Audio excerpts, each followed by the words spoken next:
Hello and welcome back. आज हम लोग बहुत ही इंटरेस्टिंग चीज़ को सीखेंगे अपनी बेसिक इस ट्यूटोरियल में, जहाँ पे हम लोग सीख रहे हैं सी शार्प को बेसिक से एडवांस तक। एंड आई थिंक ये हमारा तीसरा या चौथा एपिसोड है जिसमें हम लोग सीखेंगे एक्सप्रेशंस एंड ऑपरेटर्स।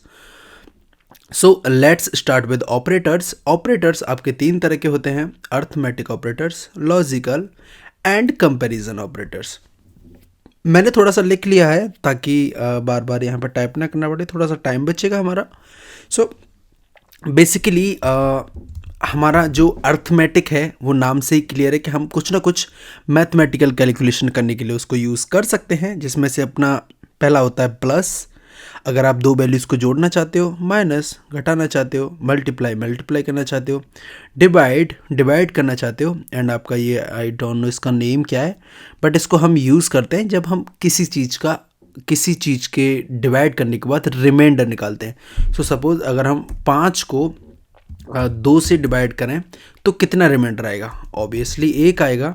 एंड ये डिवीज़न मत समझना, यहाँ पे मैं उसी को डाल देता हूँ। हाँ, तो ये आपकी इस वैल्यू को निकाल के देता है, जो कि इससे इसको डिवाइड करने के बाद रिमाइंडर बचेगा। ठीक है, बहुत सारी जगह पे इसकी ज़रूरत पड़ेगी, जैसे आप इवन नंबर या फिर ऑड नंबर कहीं पे भी पता करोगे तो वहाँ पे आप लोगों के ये बहुत यूज़फुल आपके साबित होगा।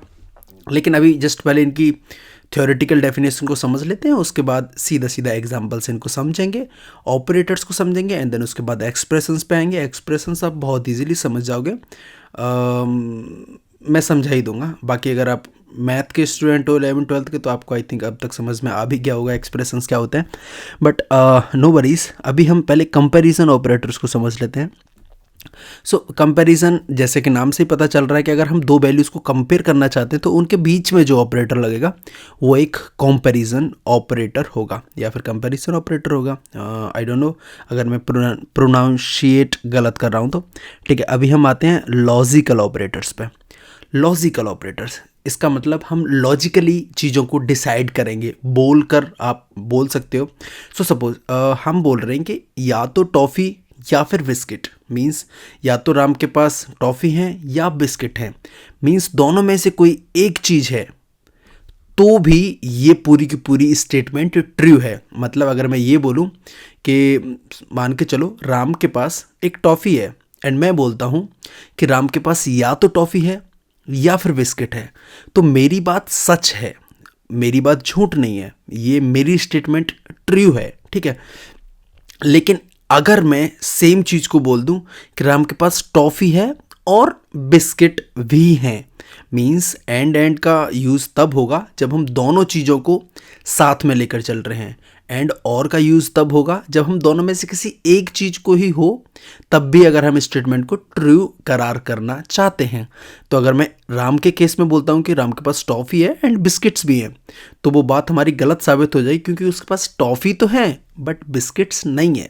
ठीक है, अभी हम आते हैं अपना ये जो एक्सक्लेमेशन मार्क है, ये यूज़ होता है जब आप किसी की वैल्यू को इन्वर्ट करना चाहते हो। मींस अगर यहाँ पर 2 = 4 लिखा होता है, जो कि ऑब्वियसली ट्रू नहीं है, आपको पता है कि ये ट्रू नहीं है, ये एक फॉल्स स्टेटमेंट है, मींस 2 4 के बराबर नहीं है।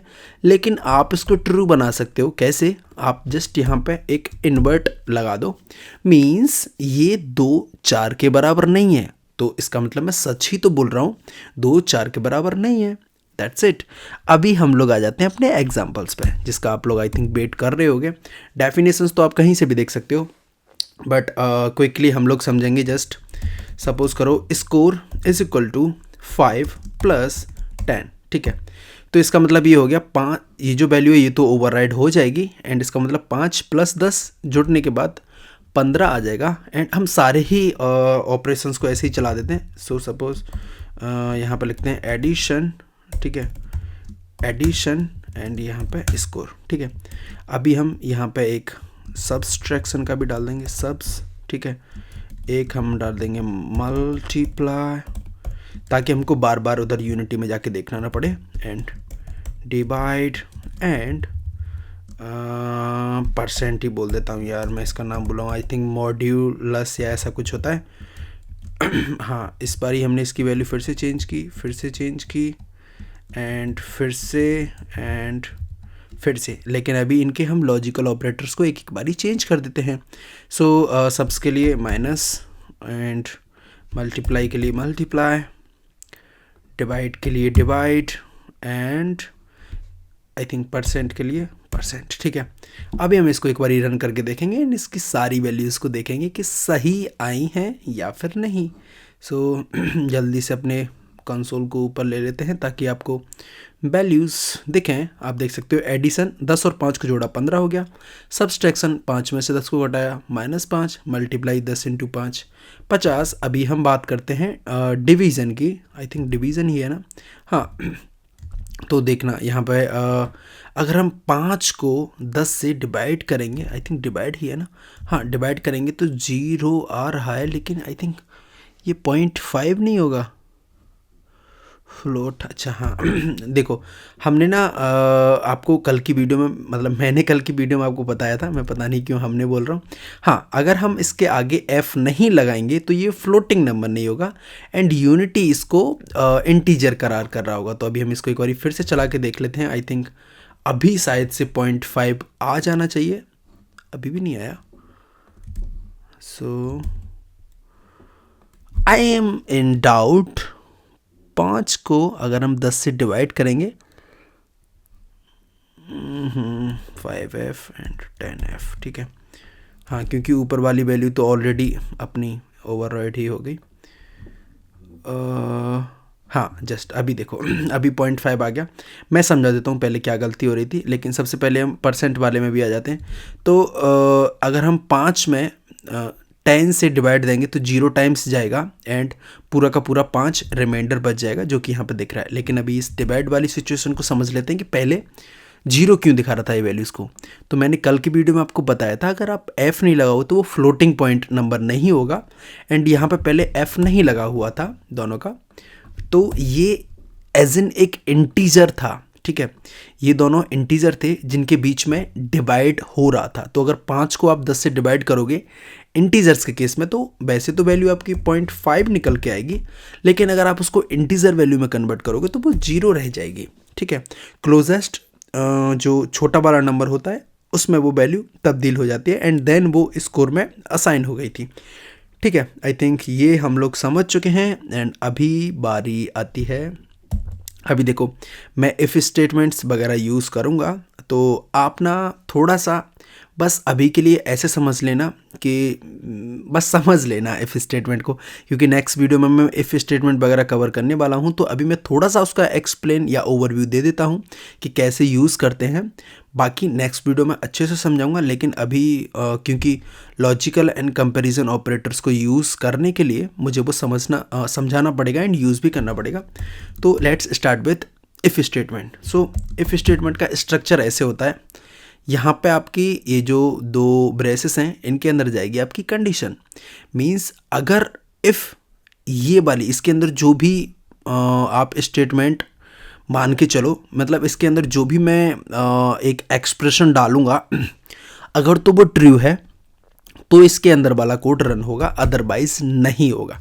सीधी सी बात है. ठीक है, तो अभी के लिए हम इसको कर देते हैं कमेंट आउट. अपने एक डीबग को कर लेते हैं कॉपी एंड इसके अंदर डाल देते हैं, सिंपल. एंड अभी देखो, अभी हमको सबसे पहले समझना है कंपैरिजन ऑपरेटर. सो अगर मैं बोलूं कि इफ 5 इज लेस देन 10, तो क्या ये सच है? क्या 5 यहाँ पर भी मैं इसे चेंज कर देता हूँ, true. This is running because it is true. ठीक है, तो सीधा सीधा सा मतलब है कि अगर तो 5 10 से छोटा है, मीन्स इसके अंदर वाला कोड हमको चला के दे दो. इफ स्टेटमेंट का सीधा सा यही मतलब है. ठीक है, बाकी की स्टेटमेंट्स हम नेक्स्ट वीडियो में समझेंगे, लेकिन यहाँ पे ये यूज़ करनी थी इसलिए मैं बता रहा हूँ. तो बस इतना ही समझ के चलना कि इफ़ के अंदर कंडीशन जाती है, देन उसके बाद उसके अंदर अगर कोड जो है वो तभी चलेगा जब ये स्टेटमेंट ट्रू होगी. तो 5 10 से छोटा है, मीन्स ये चलना चाहिए. एक बार हम टेस्ट कर लेते हैं.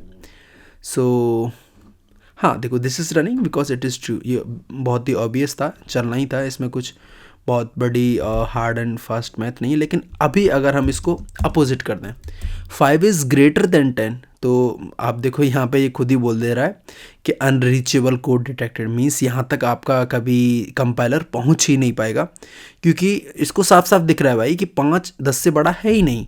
लेकिन फिर भी हम एक बारी आपको रन करके दिखाएंगे। यहाँ पे भी इसने एक वार्निंग दे दी कि अनरीचेबल कोड डिटेक्टेड, एंड यहाँ पे आप देख सकते हो कि कोई भी लॉग नहीं आया, मीन्स हमारा वो कोड रन नहीं हुआ। तो ये जो आपके कंपैरिजन ऑपरेटर्स थे वो आप समझ चुके हो, लेकिन इसके साथ आप इक्वल टू को भी कंबाइन कर सकते हो, मीन्स 5 जो है वो 10 से या तो बड़ा है या फिर बराबर है। तो इसके केस में हम यहाँ पे 5 रख लेते हैं। तो 5 या तो 5 से बड़ा है या फिर बराबर है, ये इसका मतलब समझ लेना इन दोनों में, और इसको एज एन एक और कंसिडर कर रहे हैं, मीन्स अगर या तो बड़ा है या तो बराबर है। अगर दोनों में से कोई भी एक बात सही है, मीन्स पूरी की पूरी स्टेटमेंट सही है।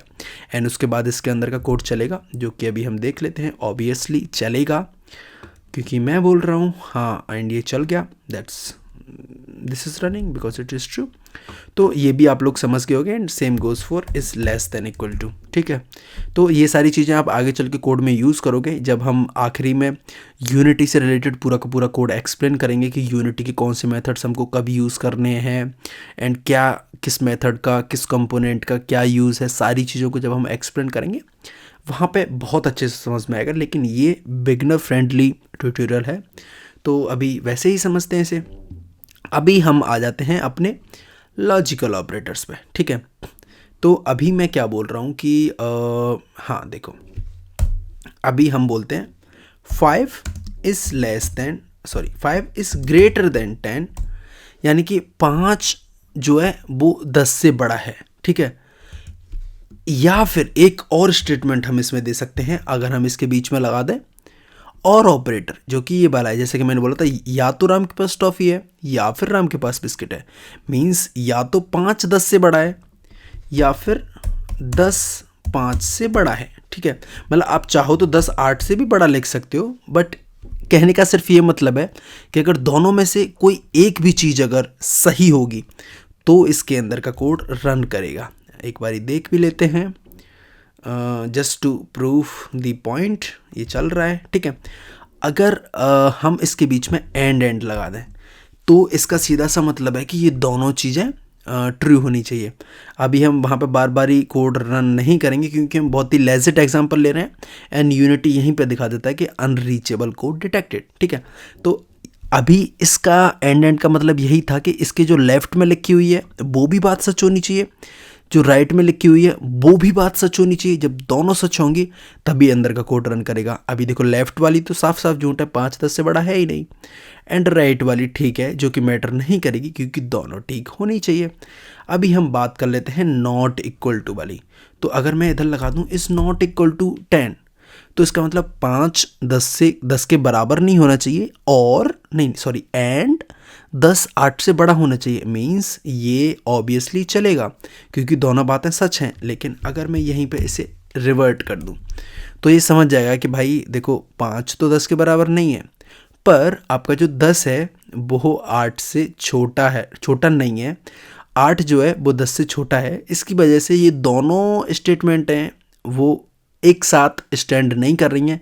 ये वाली फॉल्स है, ये वाली ट्रू है, एंड आपने बीच में लगा रखा है एंड, तो ये नहीं चलेगा। अगर आप इसकी जगह और लगा दो तो ये चल जाएगा, ठीक है। अभी हमने अपने सारे लॉजिकल ऑपरेटर्स समझ लिए हैं। इससे पहले हमने कंपैरिजन ऑपरेटर्स समझे थे, अर्थमेटिक ऑपरेटर्स समझे थे, इनके यूज़ केसेस आगे चल के और आएंगे। लेकिन अभी बात कर लेते हैं हम एक्सप्रेशन की, ठीक है। तो सपोज करो मैंने लिखा score is equal to 5 times of 2 plus 10, ठीक है। तो ये जो पूरी की पूरी एक लाइन है ना, ये एज एन एक एक्सप्रेशन है। जैसे आपने कभी मैथ वगैरह पढ़ा हो तो वहाँ पे बोलते थे ना x + 2y is equal to 10 और समथिंग। तो ये जो होता था ये एक तरह से एक एक्सप्रेशन होती थी मैथ में। इसीलिए मैंने बोला था कि 11th 12th में अगर आपने मैथ पढ़ा होगा तो आपको इजीली वो समझ में आ जाएगा। एंड जस्ट सेम इस केस में भी है, 5 × 2 + 10 इसको हमने स्कोर से असाइन कर दिया। तो ये जो पूरा का पूरा लाइन बन के आ रहा है, ये एक तरह से एक एक्सप्रेशन है।